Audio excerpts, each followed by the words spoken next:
A common mistake with exercise is assuming the hardest part is getting better, lifting heavier, running faster, improving your numbers. Most of the time, that's not the real battle.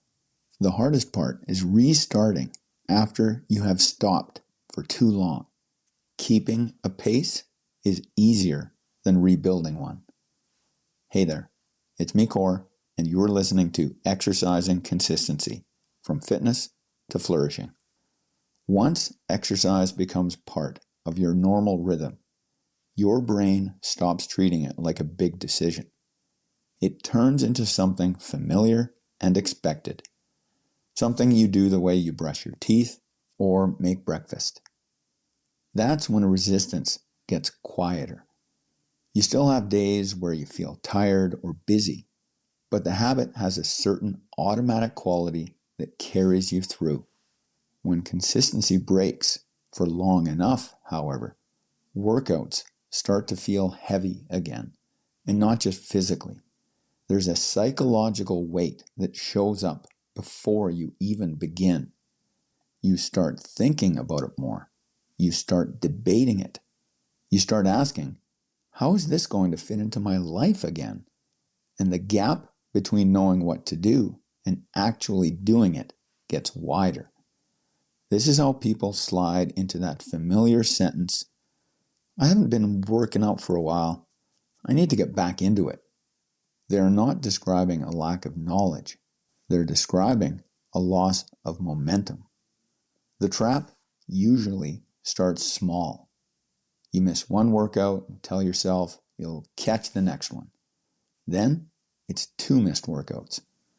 Then you do a little makeup session to feel better. Then it becomes 3 or 4 missed days. Then a week. And then suddenly it is weeks.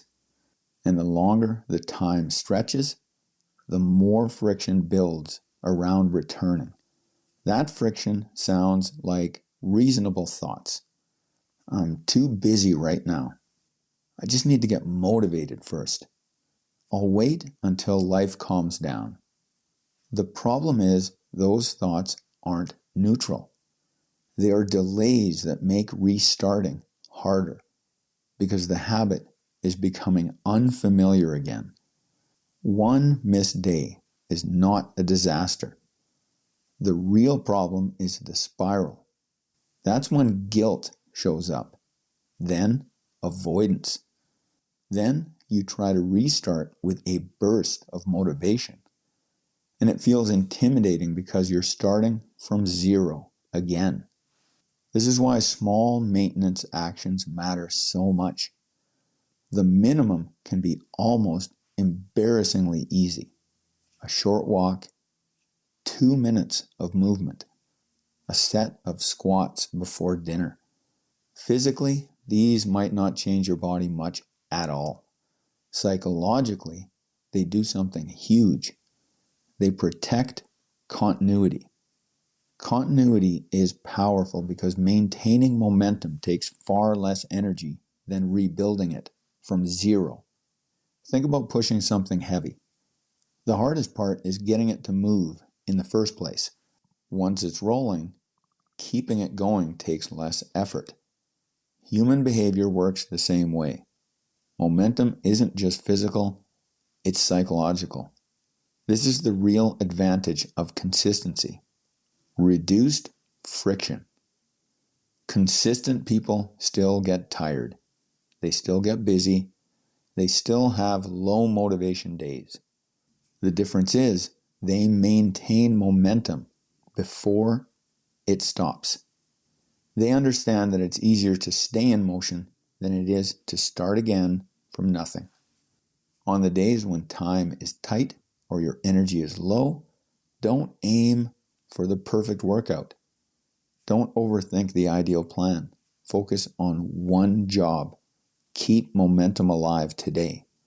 A minimum day is a win when it preserves the rhythm. This is why the skill of the reset is vital. Early on, knowing how to restart can be just as important, maybe more important, than stringing together a streak. Life will interrupt you. Travel happens, stress, illness. You will miss. The thing is, how quickly can you get yourself to return? Think of a baby learning to walk. They don't just learn how to stand up and then begin walking. They learn how to stand back up when they fall, over and over. If they couldn't reset, they'd never learn to walk. It's the same with exercise and any personal development habit. Your long-term success depends on your ability to return to the rhythm when you slip. Another way people make the reset more difficult is by getting too aggressive and too ambitious after a break. They believe every workout has to be intense and meaningful. They try to make up for missed days with harder sessions. They use intensity to compensate for inconsistency. The issue is this approach backfires because it turns exercise into something that feels punishing and hard to sustain. The rule is simple. Consistency first. Intensity can be introduced later. And over time, that can be part of your consistency. But even then, you do not go hard all the time. Momentum grows through repetition that you can actually sustain. Those small actions reinforce something deeper than physical habit. They reinforce, I honor my commitments. That identity continuity makes tomorrow easier. Every action either strengthens momentum or increases restart friction. Over time, both directions can compound. You need to choose which one. When you do this well, exercise stops being something you constantly need to get back to. It becomes part of your life rhythm. Normal, expected, predictable.